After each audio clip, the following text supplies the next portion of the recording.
Money is the number one cause of relationship breakdowns. Do you agree? I think it's a big one because it does cause a lot of stress in a relationship, but I don't think it's the number one cause. So there's not a way of just creating wealth. There's a manly way of doing it or man way of doing it, and then there's feminine way of doing it? I believe so, yes. That the feminine way is so important is it's very easy to get depleted. It's very easy to drive 100% and then go, oh, I don't want to do this anymore. Whereas if it's done in a feminine way, I believe it's more sustainable. Generally, a man will have more masculine energy and women will have more feminine energy. When you're using your compassion, that's going into your feminine energy. For us as women, when we're going into success, we have to get into masculine mode because it's a doing mode. If you don't have enough self-love and self-worth for yourself, how do you create wealth? Wealth is the amplifier of your self-worth.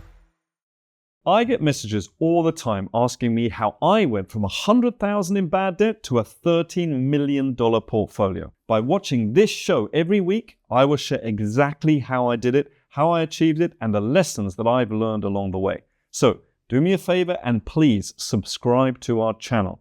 It's simple, it's free, and it helps keep the show going for you. This is where you eat and we talk about changing the way that you think about money, with insights from successful investors, entrepreneurs, and everyday people taking control of their financial futures. So double check that you're subscribed, and thank you for being part of this journey.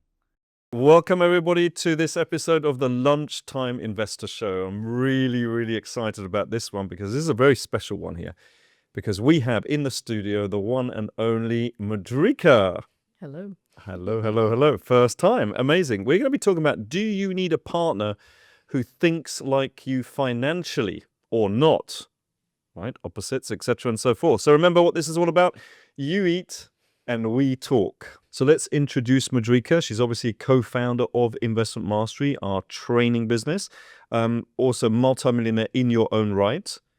You run a multi-million-pound property portfolio. You've had several businesses that you've sold as well. A chain of beauty salons was one of them. You're basically running this business and coaching and mentoring people within the business, but also outside as well. You're a #1 Amazon bestseller with an amazing book, by the way, amazing book called Unleash Your Sexy. That's a great book. Yeah. And then, and now 2 new books. There was Wow, which was Women's Owning Wealth. Mm-hmm. And then what was the other one? You Deserve the Best. Wow. I mean, the titles just get better and better. You Deserve the Best. And you're also the creator of the Inner Wealth Retreat as well. Yep. That sounds really exciting. Yep. Is that for women only? It is for women only. Will it always be for women only? Not necessarily. I am a woman, so it's easier to be able to coach women in a way. And it's about creating wealth in a feminine way, which I'm really passionate about. Really? Creating wealth in the feminine way. So there's not a way of just creating wealth. There's a manly way of doing it or man way of doing it, and then there's a feminine way of doing it? I believe so, yes. Oh, that's really interesting. I really do. Because I'm thinking about some women who have created wealth. They're quite manly. They're quite masculine, yeah. So it's more an energy, masculine, feminine energy. It's not about being a man or a woman. Right. It's more about the energy that you use to make the wealth. And I feel that sometimes there's a lot of teachers that are male. And the sort of wealth world is quite masculine. It's driven. The feminine way is about doing it in a way that you still can stay feminine and be driven when you have to be. And doing it the feminine way allows you to kind of not get depleted, which is something we're not.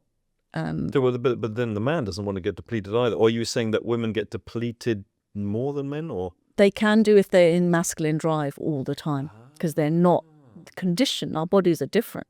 We're not conditioned to do it that way. Ooh. Men are conditioned, their bodies are made for that. They're meant to be the warriors, the hunters, whereas women are supposed to be the nurturers and looking after the family and doing all of those sorts of things. That's what our bodies are made for. So if the woman then goes out and does all the hunting and all this kind of stuff, if she does it the wrong way, it could deplete her? If she does too much of it, it will deplete her. And that's so interesting. So this is something people need to hear. Absolutely. Wow.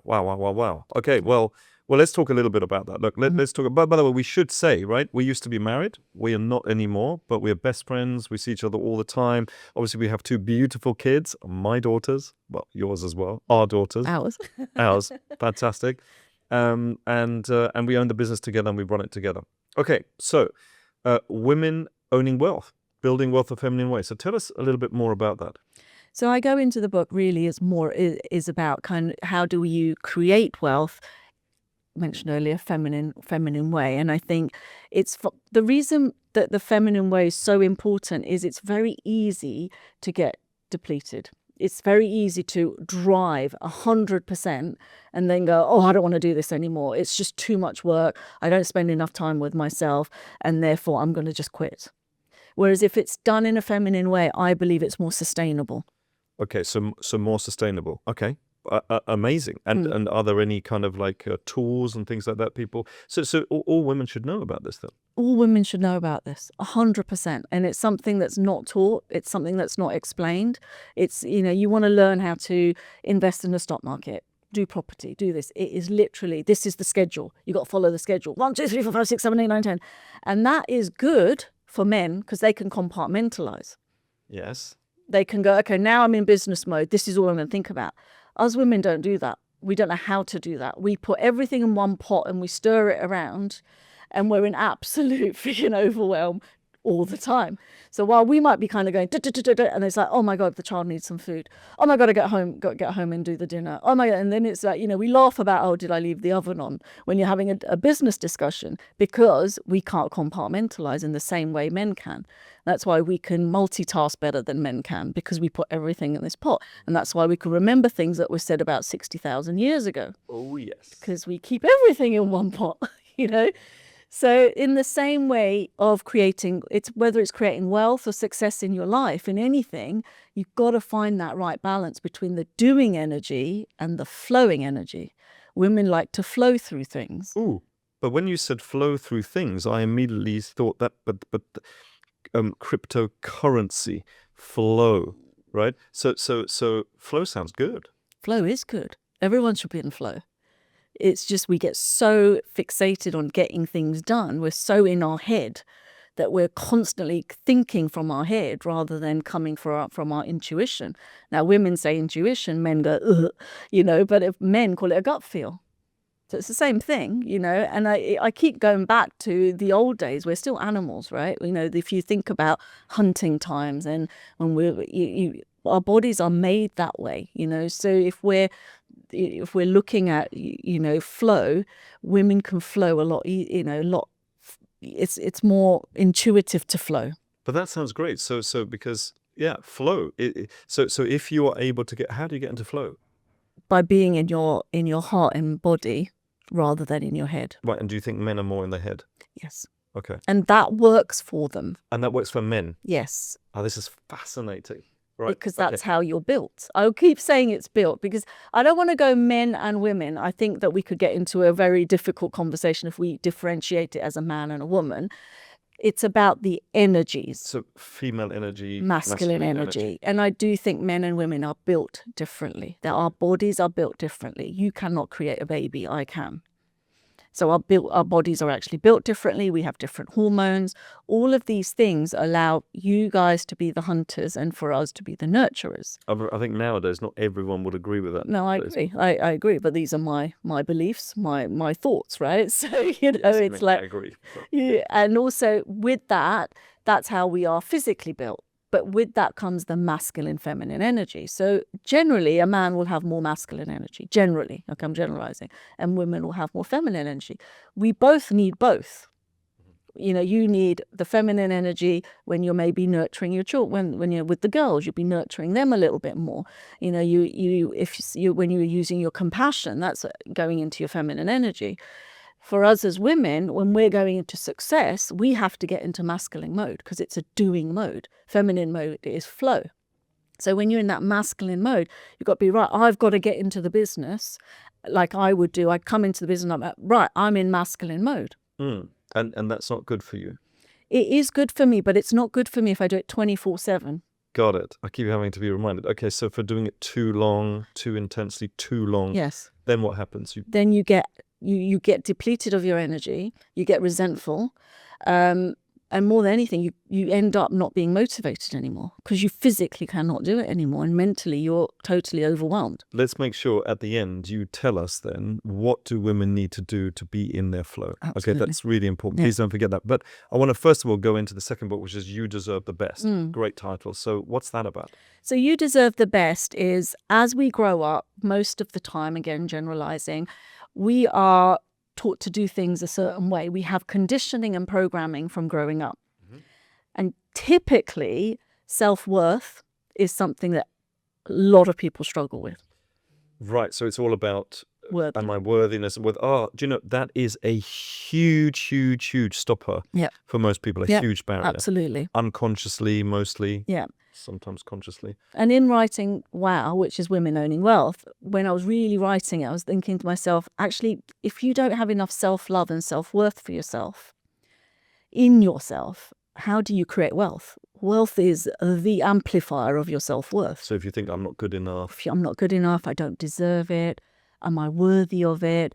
Actually, what if I do shine, people won't like me?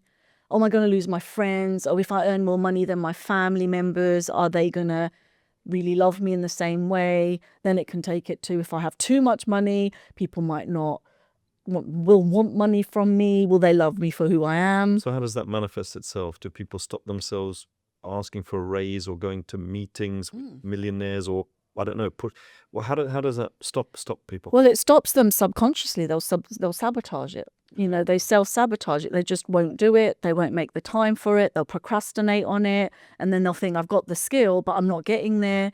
They'll make the wrong investments.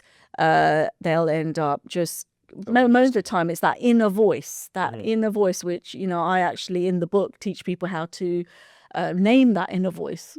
Like, give it a name, and so you can disassociate from it. It's a voice. That voice is your subconscious giving you this information, because our subconscious is built to keep it safe. Okay, so you give it a name. Okay, all right. Let's say I give it a name. Okay, Give it a name. Go on. Mikey. Mikey. It's not very powerful, is it? Mighty Mike. Oh, is it supposed to be powerful? Well, it is, isn't it? The inner voice is quite powerful. Oh, okay. So in a negative way. I was trying to get it to No. bugger off, but so it's supposed to be Mighty Mike. Oh, you're supposed Or annoying Mike, or it could be something that it you know, you've got to give it a bit of a character. Okay. Because then you kind of make it a person and a thing in your head, then you can kind of get rid of it. So, okay, let's say Mikey, right? Mikey, So little Mikey. Because I was trying to make it. You can whatever. See, and this is one more thing. Another thing that I really want to get across to people is, we sometimes do things that we think we should do because other people do it. Yeah. We've got to do what's right for us. We've got to get to really know ourselves. So I've gone, make it bigger. And you've gone, I was doing Little Mike because of this. You've got to go with that. That's your gut feel. That's you speaking. Little Mikey it is, right? So it's what works for you. And people really get this part wrong. They see what's that formula out there. Now, if you're learning a skill, formula is really important. But not getting to know yourself at a deep level is always the problem, is the most powerful thing you can do. Oh, listen, absolutely. But I mean, people don't know themselves generally, so they latch onto formulas or recipes and start there. Nothing wrong and with that's a starting point. That's absolutely and you've got fine. to follow that recipe. Correct. For the recipe, Correct. you don't get the same result. True. Yeah. Okay, That's very much in a skill base. But yeah. Yeah. But so what do I do? I've got Little Mikey. Magic Mike. Little Mike. Magic Mike. No. I mean, I'd be worried if that was in your head. Well, it did just pop in my head there. So little Mikey. Little Mikey. So when Little Mikey is really trying to keep you safe, right? So, and he's keeping you safe because the inner child inside of you would have needed to have kept you safe in that moment. Yeah, so that's a good thing. So it's a good thing, but now that you're older, you don't need that little like that little Mikey going, actually, you shouldn't put your hand up at school because people might laugh. Oh, so now Mikey, that kept me safe, is now keeping me small. Correct. So what I do, what I always talk about, what I talk about in the book and my retreat, is kind of how do we get that inner voice and go, oh, you've kept me safe in the past, but I don't need that safety anymore because I'm a grown-up adult. So you then, by looking at it, you're catching it. So when you have a limiting belief around something or something stopping you, you're actually catching it. And you're saying to that little, voice in your head, okay, thank you for that, but I don't need that anymore. I like, T. Harv Eker taught me this kind of like, thank you for sharing. Yes. But this naming thing is new for me. Yeah. Because now it's not my enemy. It's actually little Mikey. And so thank you for doing everything in the past. But right now, thanks for reminding me. But I don't need that right now. This is absolutely fascinating. So anything else on you deserve? Isn't that everything? Like you deserve the best. What do people do first? You deserve the best. It depends where people are in their journey, though. That's why I wrote 2, because I do feel you deserve the best is a real foundation for your self-worth, your self-love, your actual self. Whereas the Women Owning Wealth, the book is a little bit focused more around actually creating wealth and success. Where can people get these books, by the way? So we'll be having them on our Investment Mastery website. So we'll have the link for you guys. Yeah, there will be a link, yeah. I have no idea how much they are and things like that. Okay, no, I have no idea. We'll Okay, have the link. so let's have a look. So, right, let's talk about this, right? Is love enough in a relationship? Or, what if your finances don't align? So we're going to talk about why reasons so many relationships, apparently it's about money that they split up due to money. Why mismatched, or certainly values, but money values need to be resolved. And then the 3 money questions every couple should ask. Well, stay tuned for those, right? Okay, I have a question for you. Money is the number 1 cause of relationship breakdowns. Do you agree? No. No? No. Okay. I don't think it's the number 1. I think it's a big one because it does cause a lot of stress in a relationship if you don't have the money. But I don't think it's the number 1 cause. Number 1 cause is, I would say, breakdown in communication, breakdown in values. Breakdown in values or not having the same values in the first place? Well, not having the same values in the first place would be a big one. But I think also sometimes people's values change. People grow. People grow. If they're not growing together, they're also going to struggle. Do you think that was our major challenge, that we didn't grow together? We grow in different ways, I think. Yeah. I'm very spiritual. You grew a lot. Women do a lot of work on themselves. Men don't get the ability to do as much work on themselves. And I think that's a lot of challenges where relationships break down also is women are comfortable because they're nurturers. They're comfortable to go and go, do you know what? I can be vulnerable. I'm not having a good time. I need some help. And they talk to their friends. They talk to people. They go out and look to get help. We don't really do that. Men don't do that because, again, you compartmentalize. Yes. So you go, actually, it's hard here, but I'll just put it in a box and I'll move on to this other box. Whereas women keep it in the same thing. I call it a pot, and it keeps brewing, and it keeps getting painful. Some won't be able to get out of it, but some should, some who will go, even if they go to a yoga class, they'll go, oh, this felt good. And they'll go, actually, I need to deal with some stuff. Whereas men don't. And I know my work is with women because there's so many challenges I've been through in life that I can share those experiences with them. And that's why I help women. But I think that men need a lot more help than women do because they just aren't they don't access their emotions in the same way. When I think of my 2 best friends, when we go out, we don't really talk a lot about stuff. We do a lot of laughing and, joking and just goofing around, but we don't get off. I think what you're good at is to get things off your chest. Yes. Yeah. And then it doesn't fester and just grow into. And I think what's missing for men is kind of back in the day, men used to go out hunting together. They used to have women would have their little circle of women. Men would have their circle of men. So they would go out and talk about things to get it out of their system in a manly way. It doesn't have to be done in a feminine way. Yep. It's in a masculine, like a manly way. You go out for a beer and you talk about business and you talk about work and you talk about how your challenges are at with your relationship or anything that you're having, and they should be manly enough to go, do you know what, Marcus, sort your shit out. Am I allowed to say that on the show? I think so. I remember one of my friends, Saj, he always said, he said to me once, he goes, do you know, you always use the same excuse. And he really took me by surprise. And because I always say, I don't have the time. And he goes, do you know, you always say that? I was like, no. He goes, do you think you have more or less time than me? And I was like, and he really... Yeah, and that's the masculine way of growth. But not enough men do that with each other. Okay. They get so busy. What would the woman way be, though?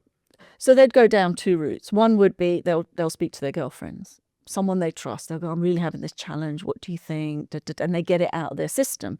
So I really encourage women having time to go off and do things with their girlfriends, because it allows them to get it out of their system rather than come home and take it out on their partner. Okay, good. So that's a way of them doing that. And we don't necessarily come home and take it out on a partner because we've compartmentalized it, but then we haven't dealt with it. Correct. And then you come home and then you want to be in your man cave because you're still dealing with it. Yes, I And do. I want to be left alone. I don't Exactly. want to talk about what happened, because I've already talked about it with my team and my staff and customers. I don't want to then come home. Yeah. I want to come home and relax. Exactly. You don't want to come home and go, how was your day? You're like, oh my God, Oh, really? Lord, I just it want was to take my so shoes good. off. Yeah, exactly. But women want to talk. So if they don't have that outlet with their friends, then they'll come home and want to do that. Right. And then the man wants to, this is about knowing the masculine, feminine energy. The man wants to close down Yes. because he's done his day and now he's got another compartmentalize here. I'm coming home to relax. I just want to be loved and nurtured. And the woman's going, I've not had anyone to talk to all day. I need to talk. Instead of going off and having a coffee with a friend and getting that talking done. Right. So you said that the number one cause of relationship breakdowns is not money. You said communication. Yeah. And maybe the lack of shared values, maybe. But so what about communication? I mean, we just talked about communication. So, is that it, basically? Yeah. Communication for me is understanding that men and women have masculine, feminine energy is different. If you knew that your man comes home and they need to just rest, and they're coming home and it's not, when they're watching TV and they're like this, they're compartmentalized in their watching TV like this, right? It was like you can say something 3 times and they haven't heard you because they're in their box of I'm watching TV. Now the woman can come and ask 3 times and go, oh, you don't listen to me. I've said this 3 times. Poof, an argument. Instead of going, did you hear me the first time? And they'll go, no. And then you kind of go, oh, okay, do you want this? Or do you, whatever your question was. It's understanding it's not personal towards you. It's his way of processing. Yeah, processing, absolutely. And after the film or whatever, we can maybe have a chat. But yeah, right now, exactly. just like I'm doing this. decompress. Yeah, I'm doing this one thing. Compartmentalizing. Whereas then women will want to go, they want to talk. They want to get everything out. Women want to make everything small, big. Men want to make everything big, small. Absolutely. So if we can understand we're the total opposites of each other and we understand and get that understanding, that's where the magic happens, in my opinion. That's the communication. So if the woman wants to go, blah, blah, blah, blah, blah, you've got to kind of go, okay, this is going to be 10 minutes. I know she does this. I'm going to hear her out, even though my toes are curling and my hair's going like this. But I'm going to hear it because I know she needs about 10 minutes of my time. Then I know I've got the 3 hours later on to do whatever I want. It's coming to that communication, that fine-tuning. Can I choose when that we have that 10-minute discussion? For a woman, hell no. Definitely Really? not. So I can't even. No, you can't schedule it in. That's your masculine energy going, can I schedule it in? You can't schedule in, I'm going to go up to her and go, I appreciate you now at 1 a.m., 1 p.m., 2 p.m. I can just imagine all these men sitting in their car in front of the house going, okay. Yeah, exactly. What about lack of shared values, though? Surely that's got to be huge. That's a huge one, for sure. But it does depend on the value. And it depends where you're driving those values together and where you want to live those values individually. Can you give me an example of a value? Yeah, so a value would be kindness. A value, if let's say talk about, because we're talking about wealth, I'm going to go down more the wealth route, is if one person's values wealth and security, saving, the other one values having lots of fun, and life is short and you might be hit by a bus tomorrow. Oh, wow. Okay, so then it's spend. Yeah, it's like live in the moment, do this now. It sounds good as well. Yes, I'm not saying you can't have either. I'm just saying that, I think that would be a conflict in values. Because one is coming from a place of, like life is really short. The other one's going, I'm actually, security is really important, so we need to save. But we need both, right? So I mean, I think you moved away from a spender to being with me. You became a saver, much more. But I need that energy. Otherwise, all I'm going to do is work. Yeah. So you need that. So, and I think there's something I write in my book around spenders, and typically, if you overspending, there's something about living life to the fullest. That's one thing. That's experiential. But if you're spending money to make yourself feel good, there's an unresolved part of you that you need to deal with. Women do this all the time. They go out for retail therapy. They even call it therapy. Well, the therapy is great until you buy it, you come home with it, you worn it, doesn't fit you anymore, or don't like the color or whatever. And it's that instant gratification, but you still then, you've got the worry of paying the bills off again because now you've spent for it, but it's an unresolved problem that you've got inside. So for me, I know back in the day, there were times that I was unhappy or anything like that. I would have been purchasing things to make me feel good. And then as you start learning about money, and we were doing more courses around money, and then you being a saver, it balanced me out more. I would still spend a ton of money on experiences.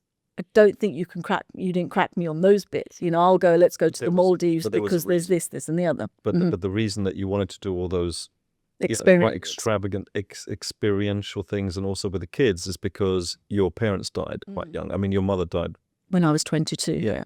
And then your father passed away during COVID.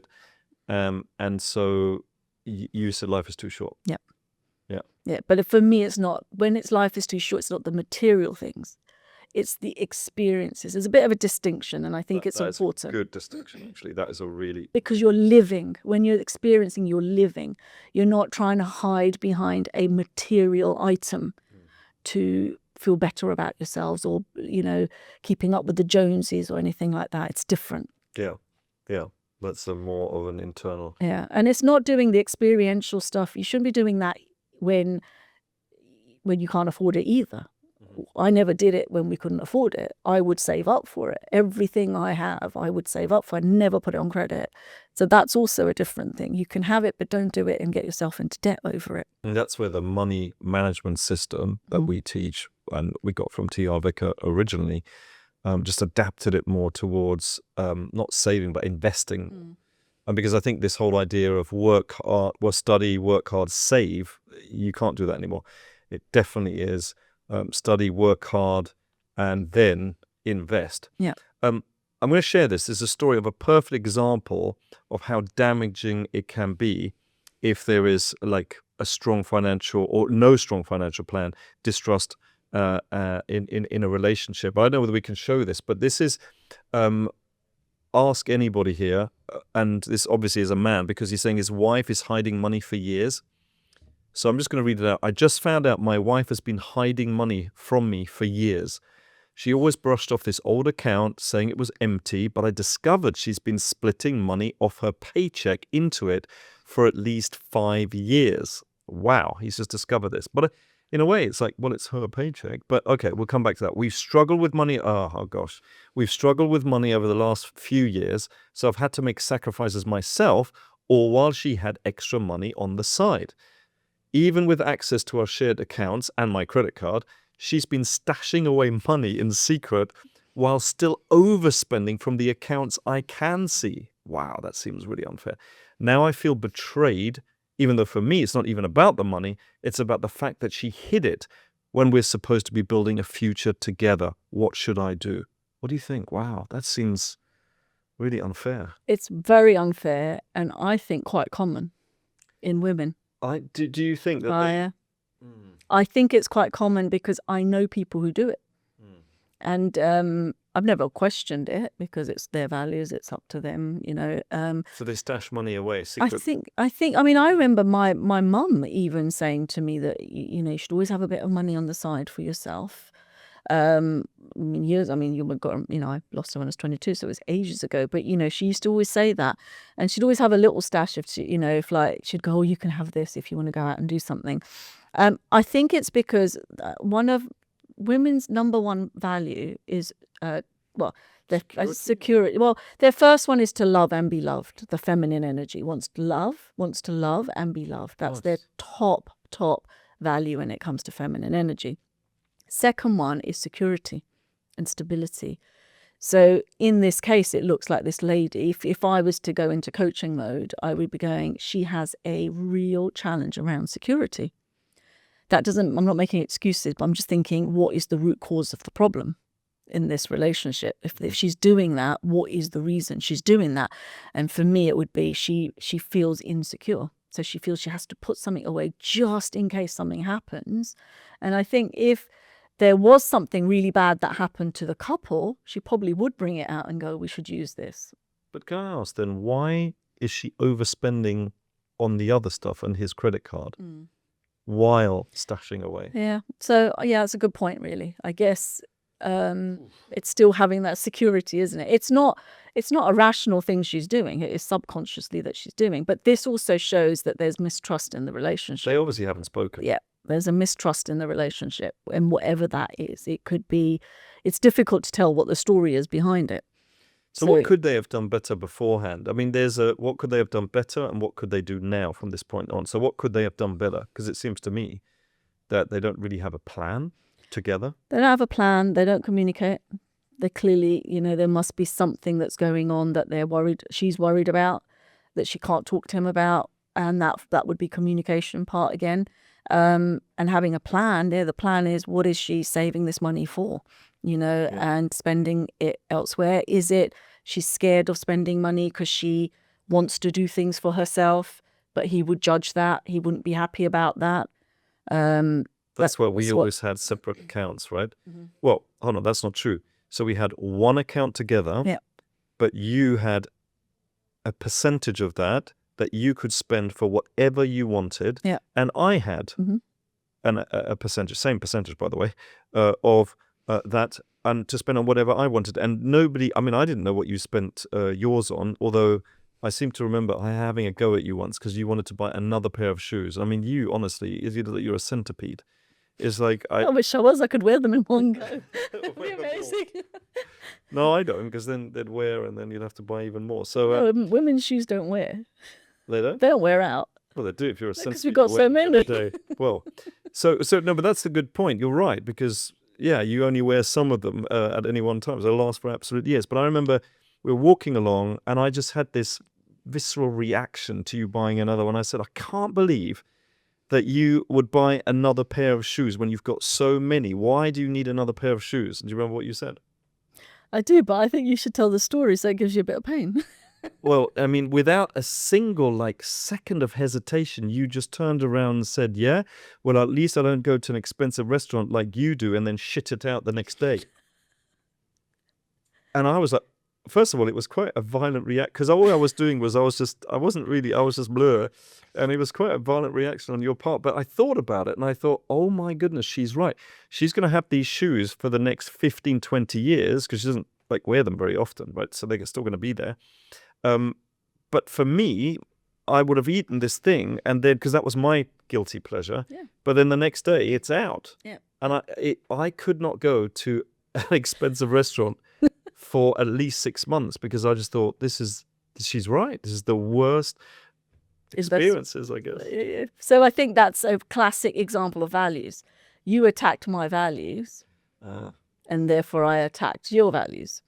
And if we weren't emotionally intelligent enough to go, actually, you're right, I see your point, then you're going to get into these situations where people will go, well, actually, I do want to buy my shoes. And if I could hide 10 quid here and there to buy a pair of shoes at the end of the year, I'm going to do that. But that is a breakdown of communication, a breakdown of values, not appreciating each other's values. I value fashion. I love beauty. So for me, that's amazing. I love experiences as well. But that's not all the time. Whereas for you, food is your passion. It's your love. Beauty and fashion is my love. So, I think it's really understanding by having those separate accounts, it gives you permission to use it on whatever you want. If you want to go to an expensive restaurant every day of the week, and so be it. And shit it out the next day, so be it. you know. She's right. Whereas, you know, if I want 100 pairs of shoes, I think I'm on about 145 at the moment. Definitely. But if you want those, then that's up to me. It's my money. Yeah, you know, it's my absolutely. that's my play account. Yeah. And it's called the play account. It's your isn't it? mini play account. So hiding money, transparency is everything in a relationship, but that's That's your value. Transparency, trust. Why isn't it everybody's value? No, No. Oh wow. no. It is mine, but it's not everybody's. Okay, so the values obviously very, very important. Very, Okay. very important. Wow. Okay. Spender versus saver. I was obviously an investor really. Saving and investing. There's no point saving, right? That's because of inflation. You just lose money. Yeah. So it was more investing. And I even wanted to pay down the main house, extra 10%. But you said, well, that doesn't make any sense, etc. So it's just really interesting but we had these discussions. Yeah. And I think that upbringing, how your family bring you up and what are those values make a big, big impact on us. And I think it's important as we get to become adults is that we go, actually, that was programming. That was them keeping us safe. Does that now serve me now that I'm an adult and I can make an informed decision for myself? Because that inner child inside is still going, no, you've got to save, because that's what, like your dad taught you that, Little for Mikey. example. Yeah. You know, and he would have said, this is how we save. And I think that's the importance of kind of really knowing those, you know, knowing yourself. And is that actually my real voice, or is that a voice that was given to me to keep me safe at the time? I can see why you wrote that book, A Book You Deserve the Best, because knowing yourself and trusting yourself is a lot of people don't. So that could be a real problem. And I think, you know, I was, you know, I thought that this was right as a suggestion. You would then build on it, make it even better. And then that's what we agreed upon is just so powerful, isn't it? So Yeah. you use that, I don't know whether it's female energy, intuition, whatever it is, and me just but the together, 1 + 1 is definitely 11. Yeah. You know, if you think about it this way, 1 + 1, you can see So clearly. true. And we do that in the business, don't we? You'll come up with this and I'll go, what's my feminine take on it? You know, I used to always say to you, we can't go into business with that person. I don't like them. I know, and I used to say, you don't like anybody. Yeah, you'd get so frustrated. And it wasn't that I didn't like them. I didn't like the energy of working together with them. And I think you used to just go, you don't like anyone, you know. It wasn't the person, it wasn't personal. It was more, I didn't like that energy. So good. It could be such a great joint venture. And she was always right. Yeah. And I think I went against my intuition twice. And I went, oh, he's got more certainty than me. Let's go with it. And it did bite us in the ass, for sure, you know. And I think it's so important to go with that gut feel. So not fear. Not fear. No, not fear. Because it can get really muddled. It can get, if you don't feel strong, fear will be in your gut and it doesn't feel comfortable. Right. And the other one? Intuition? Intuition is a nice feeling. So that's a positive. It's a positive. It's you a nice positively say no, thank you, goodbye. Yes. What I don't want to do. Okay. Yeah. It's a positive kind of, it's off, but it doesn't feel fearful. So let's listen to this, because we talked about, and we always talk, almost every single show, we talk about the money management system, which is the foundation of everything. So I think this is Steve Harvey here. Let's play this. He's great. And we can take some notes here as well. Every couple should have 4 bank accounts. You have the one bank account where both of you put your check in, and that's your joint account. It pays bills, life, car notes, everything that's a necessity to live. The second account, a savings account, where you both agree to put X amount of dollars of that money in it, and it takes 2 signatures to move it. The third and fourth account, she should have her own bank account, and you should have your own bank account. She can do whatever she want to do. She ain't got to check with you and ask, and you can do whatever you want to do, and you ain't got to check with her and ask. And that way, guess what? The bills are paid, you have a roof over your head and a car to drive, you all are trying to save a little bit of money, and you got to have your own life. Okay. Well, I mean, that's what we do. So what do you think about that? Yeah, I love it. It's a perfect formula. I mean, saving with 2 signatures, that's a good one. That's a good one. That's Was a it good saving and spending, or what was that? Was No, it saving? I think it was savings, but you know, normally when you have a joint account, either one of you can sign and take the money. Yeah.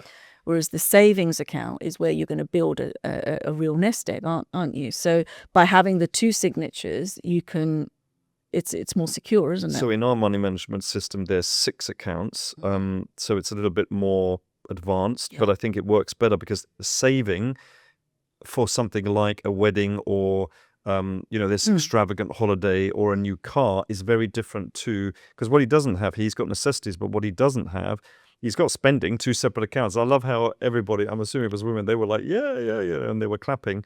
But where's the investing? Yeah, you're right. There's no growth there at all. Our system is definitely a bit more advanced, isn't it, to You that? need But that. wouldn't it be great if people just did this alone? But if they just did this, Just we'd be to better start, doing and everything. Yeah. just to start. And it's sometimes what I do find is that we can overcomplicate things. It's better to do something than nothing. And I find most of the population, even people we talk to, they're just like, oh, it's too complicated, so I'm not going to do it. Start with something. You know, people building vision boards and stuff. Put one picture up. Don't not do it. Right. Just Absolutely. one picture. If it's a car, if it's a holiday, if it's a charity, just one picture. Then build on it. No, I've got to get it perfect. Got to get it perfect. Yeah. Just 6 years later, Still haven't they done it. still haven't done it. They could have had that one thing. They could have manifested that into their life. You know? So just do something. Okay. Then add to it, because then you've got confidence around it. That works. You've got, adding another one thing. Okay, I can do it. But take some sort of action. And again, that's that inner voice. You know, got to get it perfect. What's your one called? What's my what? Your inner voice. Mine's little Mikey. It's a bit rude. Okay. You want to? You don't have to. Bitch. Is it? Yeah. Oh, wow. Because she stops me from doing stuff. Okay. So I'm like, shut up, bitch.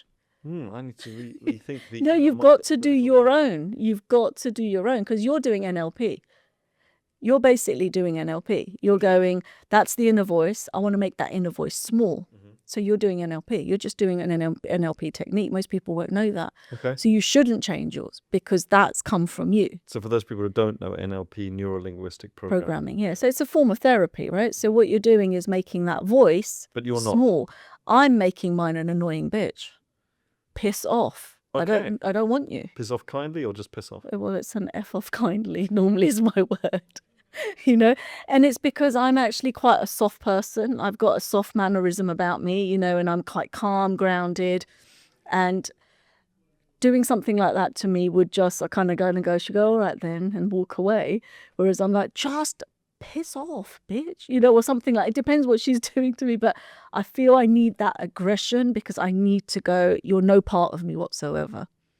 But it's just my coping mechanism. It doesn't make it right or wrong. Very interesting. Okay. I mean, I love that. I think it's absolutely fantastic. Okay. Question. Should couples merge their accounts, or should they have separate accounts? I'm not talking about the little spend account. I'm talking about, should they have separate accounts? So her money goes in there, his money goes in there, or should everything go into one account? I believe everything should go into one account. I think once you are partners, you're partners. And I think everything should be shared. I think people should have their individual ones, yes. But the main thing, if you're living together and you've got responsibilities together, you come in as one, and it should be one account. Okay, and then because you can do all of this online now, you can have a percentage every month that goes into a sub account, and they don't know what they're spending it on. You've got to have your own life. As Steve and I think it's important for you to have independence. You shouldn't have to think, can I get my nails done? Because it seems like an expense. You know, you made a comment earlier. It was quite funny. We laughed about my hair. But that's not what I was talking about. But it is like, you know, it's like, I know many friends of mine who are not working and bringing up the children, and they would say, oh God, I feel guilty getting my nails done. And I'm like, in my heart, I'm like, I feel really sorry for you, because what a shame that you can't get it done because you feel guilty. But if she had her own separate account, she could have her nails done that week and not go out for a meal with her friends. But it's her choice, rather than feeling guilty about it. So I think it's important to build that independence for themselves, to have, you know, and not, because resentment kicks in. If it's like, I feel guilty, I'm doing all this for my kids, you're working, but I'm also working. You know, women who are bringing up their children at home, it's not seen as work. but it is work. Yeah, because there's a big debate about, let's say, this is just an example. Let's say the man brings in most of the money, then why merge the account? Because it's like, well, that's not fair, etc. But what you're just saying is, well, actually, I can imagine you saying, well, then you look after Yeah, this. exactly. I'd be like, no thanks. And it's the most thankless job. Yes, you get a lot out of it, of course. But there was once I saw this this list. It was a job description, and it was a job description of a mum, and it said pay nothing, hours, hours, endless. No, and you just went, that's a job description. Wow. And I think then this is about communication, isn't it? It is like, well, okay, let's get a nanny, and then I'll go to work. You might get another few, and is that affordable for the family? It might not be. So yeah, it's the independence is so important. Yeah. And I think it keeps the relationship healthy for that reason. Yeah. No, absolutely. Okay. Well, I'm gonna just go through the one pot system. Okay. All the money combined into one account. So the style is one big account used for 100% of spending, saving, and is controlled by both partners. Visibility, very transparent. All purchases are visible to both partners. And the long-term progress can cause clashes. Overly visible spending can cause friction between spenders versus savers' approach to money. So that's the one pot system. If you split the pots, in other words, break down funds into smaller accounts, which I think we're suggesting is the style is mix of both, essentials and savings, but individual accounts for other purchases. So it's managing your money here. Moderately transparent. Important purchases are visible to all, but small things are private, right? So they do have their own little account. And the long-term progress is the best of both because it allows both spenders and savers to thrive with a split between shared and private. So it's really cool.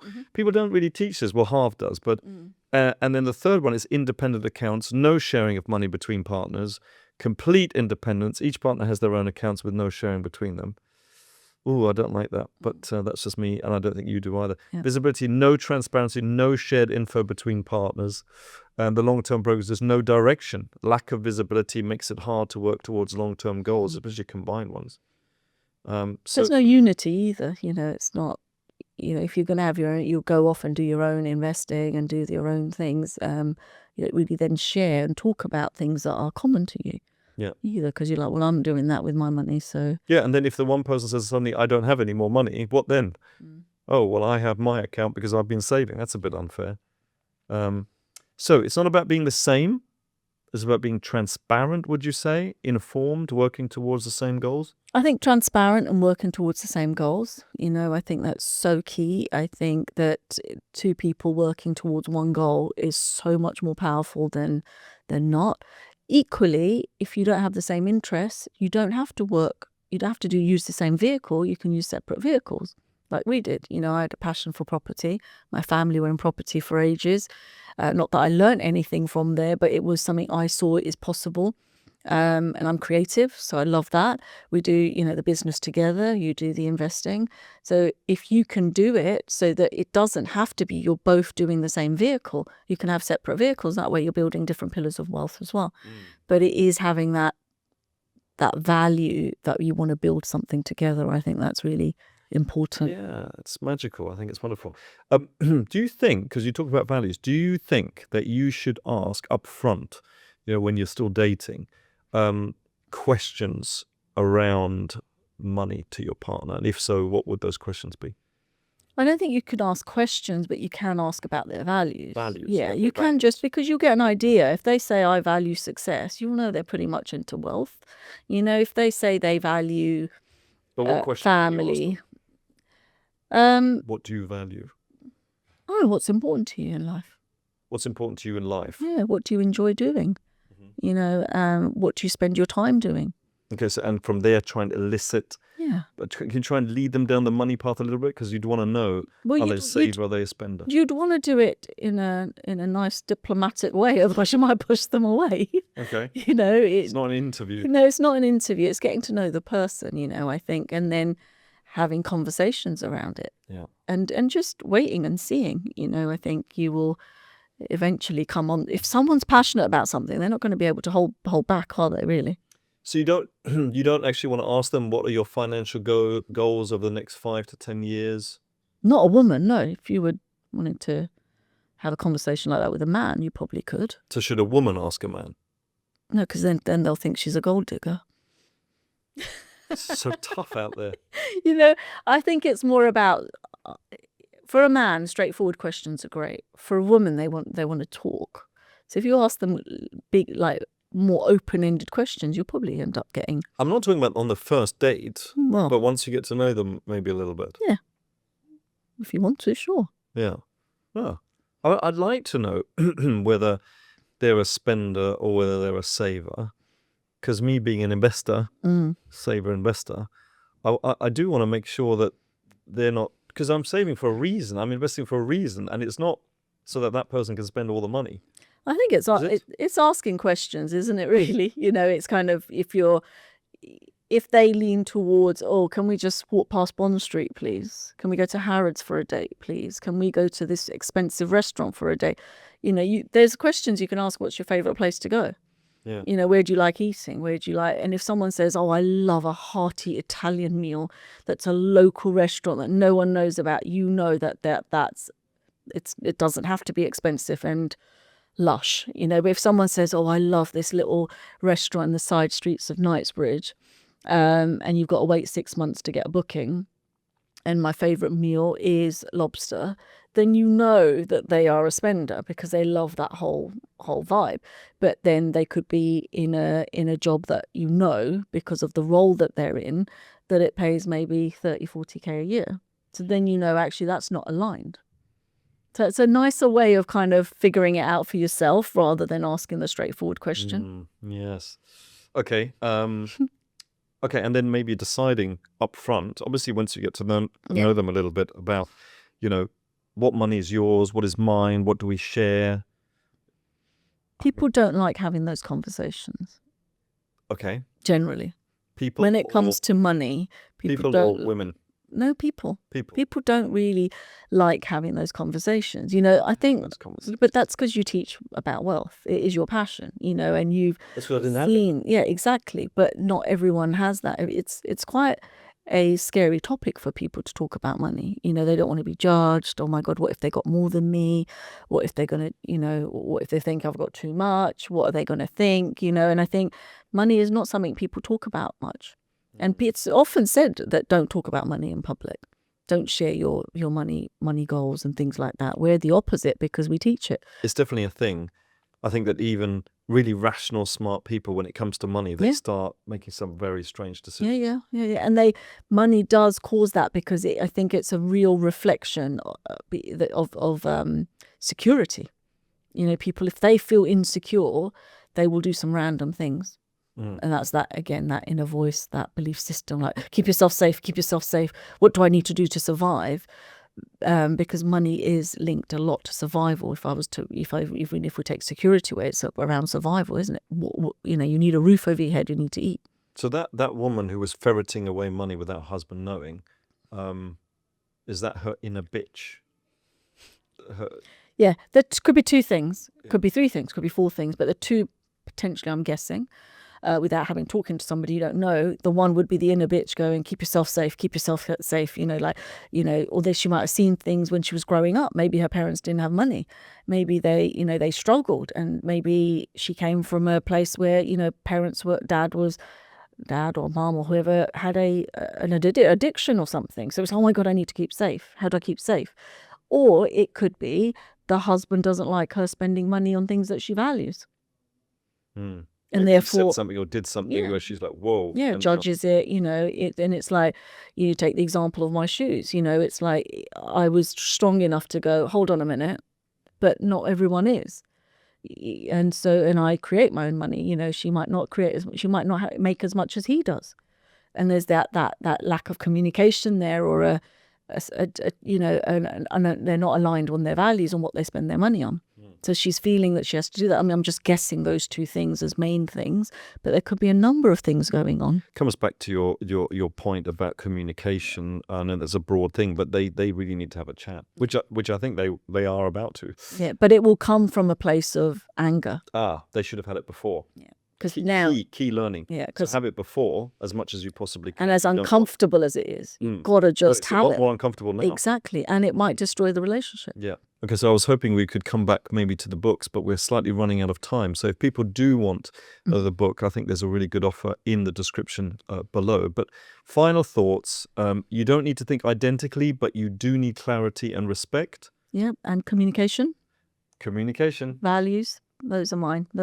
Communication in a relationship and values around anything, and of course, wealth. Yeah. So talk, plan, Yeah. and invest with intention. And look, we always kind of finish the Lunchtime Investor Show with our one phrase, which is, if she can do it, you can do it too. So we look forward to seeing you. Thank you, by the way. Thank you. And we look forward to seeing you at the next Lunchtime Investor Show.